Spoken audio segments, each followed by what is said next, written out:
बुधवार के बाजार के लिए खास स्ट्रैटेजी और अहम संकेत अब समझते हैं अनिल जी से।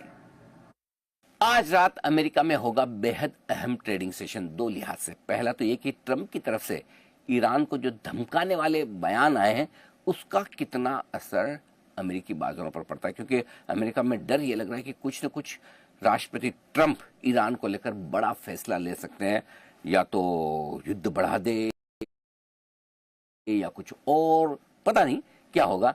तो ये डर डाउ फ्यूचर्स में दिखा। 250 पौने 300 पॉइंट नीचे 3:30 बजे डाउ फ्यूचर्स नीचे ट्रेड कर रहे थे। नैस्डैक फ्यूचर्स भी अच्छे खासे कमजोर थे। तो पहली तो बड़ी इंपॉर्टेंट चीज है कि अमेरिकी बाजार ट्रंप की ईरान पर धमकी से किस तरह से प्रभावित होते हैं और कैसे ट्रेड करते हैं।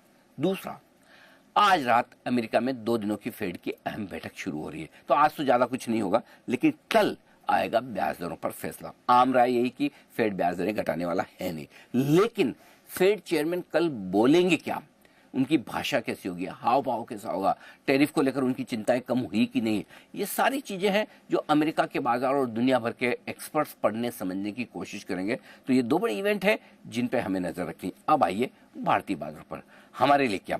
कल की अच्छी रिकवरी में भी कैश मार्केट में थोड़ी सी एफआईएस की बिकवाली थी, और आज जो स्क्रीन दिख रही थी ऐसा लगता है आज भी एफआईएस की बिकवाली का आंकड़ा ही हमें देखने को मिलेगा।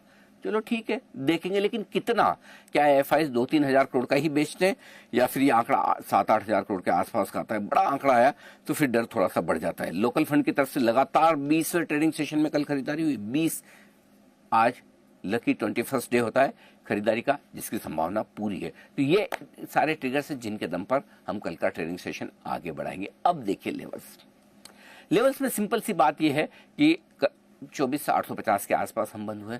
जो अब बड़ा सपोर्ट है बाजार के लिए वो 24,525 से लेकर 24,625 की रेंज में रहेगा कल के लिए, इसे मानकर चलिए। और ऊपरी स्तरों पर 24,900 25,000 आपके लिए रहेगा रुकावट के तौर पर। अब आइए बैंक निफ्टी में 55,375 55,525 ये है आपके लिए तुरंत सपोर्ट के तौर पर, और ऊपरी स्तरों पर 56,150 है वो रेंज जहां पर बैंक निफ्टी में आती दिखेगी रुकावट। तो जब तक युद्ध को लेकर चिंताएं साफ ना हो तब तक बहुत सारा एक्शन रहेगा। हाँ, इन सब के बीच में एक ट्रिगर और है जो मैं बताना भूल गया, और वो है कच्चे तेल के और सोने के दाम। अगर कच्चे तेल और सोने के दाम थोड़े थोड़े नीचे आने लगे, मतलब समझ लीजिए युद्ध का टेंशन थोड़ा कम हो रहा है, लेकिन अगर उछल जाए और ऊपर जाए तो फिर वो बाजारों के लिए नेगेटिव फैक्टर हो सकता है। तो अभी आपके हाथ में कुछ है नहीं। देखते हैं global triggers, war situation, Trump के स्टेटमेंट, ये सारी चीजें किस तरफ इशारा करती है, और वही कल के सेशन में आपके लिए डायरेक्शन के हिसाब से भी सबसे इंपॉर्टेंट चीज होगी। अब देखते हैं कल का ऑप्शन।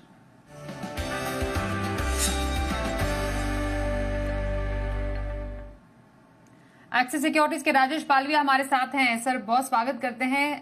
क्या रहेगी स्ट्रैटेजी बुधवार के बाजार के लिए? Good evening Swati ji. तो देखिए, आज मार्केट में हायर साइड पे अगेन सेलिंग प्रेशर देखने को मिला, और अगर हम कॉल पुट कॉन्सेंट्रेशन का डेटा भी देखें तो 24,900 और 25,000 की स्ट्राइक पे काफी कॉल राइटिंग आज ऐड होते हुए दिखी है। और वहीं अगर हम देखें तो पुट राइटर्स ने अपनी पोजीशन अनवाइंड करी है 24,900 और 24,800 की स्ट्राइक में। तो ये एक साइन दिखाता है कि मार्केट का अपवर्ड मोमेंटम अभी 25,000 के आसपास रुका हुआ रहेगा। कोई बड़ा पॉजिटिव न्यूज फ्लो के चलते ही वो 25,000 के लेवल को क्रॉस करेगा, अदरवाइज थोड़ा प्रेशर हायर साइड पे रहेगा। हमें लगता है कल के सेशन में भी थोड़ा दबाव देखने को मिल सकता है। अभी भी जियोपॉलिटिकल टेंशन के चलते मार्केट में वॉलेटिलिटी रहेगी। तो हम 24,850 की स्ट्राइक का पुट ऑप्शन बाय करने की सलाह देंगे, जो कि आज क्लोज हुआ है करीब 117 रुपए के आसपास। इसमें टारगेट प्रोजेक्ट किए जा सकते हैं 165-170 की तरफ। डाउन साइड में स्टॉप लॉस जो रखना होगा वो करीब होगा 80 रुपीज के आसपास। तो 24,850 का पुट बाय किया जा सकता है कल के सेशन में। स्टॉक स्पेसिफिक बात करें तो हमें लगता है यहाँ पे सीजी पावर को बाय किया जा सकता है। ये स्टॉक में एक कंसोलिडेशन रेंज का ब्रेकआउट देखने को मिला, और हमें लगता है सीजी पावर का ये मूव 720-730 की तरफ बढ़ते हुए दिख सकता है। तो सीजी पावर पे बाय करने की सलाह है with stop loss of 680। Okay sir. Strategy बनाने की सलाह। 24,850 की पुट खरीदें 117 पर, 165 और दूसरा 170 के टारगेट के लिए। स्टॉप लॉस 80 का रहेगा। सीजी पावर 680 का स्टॉप लॉस, 730 के टारगेट के लिए यहाँ पर आपके लिए खरीदारी की सलाह आ रही है बुधवार के बाजार के लिए। Rajesh ji thank you so much. और अविनाश जी आपका पोजिशनल व्यू कौन से स्टॉक पर रहेगा? स्वाति, हमको सरकारी बैंक में कैनरा बैंक पसंद है। देखिए अभी प्राइस करीबन 108 109 रुपया चल रहा है। हमको लगता है कि जिस प्रकार का रेट कट हो गया है, प्लस जिस प्रकार के अप्रैल टू जून के क्वार्टर के नंबर आएंगे, इसमें एक अच्छा रिस्क रिवॉर्ड बन सकता है। यहाँ पे 104 रुपए का स्टॉप लॉस रखिए और करीबन 119 120 रुपया का टारगेट प्राइस अगले 10 से 15 दिन में पॉसिबल लग रहा है। हालांकि मीडियम टर्म व्यू भी पॉजिटिव है, लेकिन अगर 10 से 15 दिन किसको पोजीशन लेनी है तो हमको लगता है कि 119 120 का एक टारगेट प्राइस मिल सकता है। स्टॉप लॉस 104 रखिए। कैनरा बैंक में 104 के स्टॉप लॉस, 120 तक के टारगेट के लिए खरीदारी की सलाह आ रही है पोजिशनली से। पुणे से मनोज जी से भी बात कर लेते हैं। नमस्कार सर, क्या सवाल है आपका? मेरा इरकॉन पे सवाल है। 270 शेयर है 244 के भाव से, और सुजलॉन इंडिया है 64।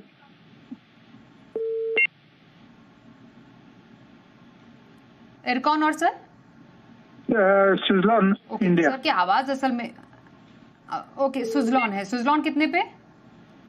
64 के। ओके, कितने टर्म के लिए आपको चाहिए व्यू? साल भर के लिए। ओके सर, इरकॉन और सुजलॉन एक साल के लिए क्या पसंद आ रहा है आपको? देखिए सुजलॉन की अगर हम बात करें तो अभी हाल ही में सुजलॉन में काफी बड़े इंस्टीट्यूशनल इन्वेस्टर्स और एफआईआईज ने पैसा लगाया है। अभी एक ओएफएस हो गया था तो वहां पे बड़े निवेशकों ने अभी फ्रेश पैसा लगाया है। तो सुजलॉन में मुझे लगता है कि इनको कम से कम 75-80 का फर्स्ट नियर टर्म का टारगेट बनेगा। वहां पे वो थोड़ा सा मुनाफा वसूल कर सकते हैं, बट टाइम फ्रेम कम से कम 12 से 15 महीने का रखिए। और इरकॉन की अगर बात करें तो थोड़ा सा ऊपरी लेवल पे इन्होंने स्टॉक लिया है, तो ये करंट प्राइस पे एवरेज भी कर सकते हैं। मुझे लगता है कंपनी काफी अच्छी है, ऑर्डर बुक भी अच्छी है। ज्यादातर रेलवे और गवर्नमेंट के जो इंफ्रास्ट्रक्चर प्रोजेक्ट्स है वहां पे ये काम करते हैं। तो डेफिनेटली 12 से 15 महीने यहाँ पे होल्ड करिए, आपको अच्छा रिस्क रिवॉर्ड मिल सकता है।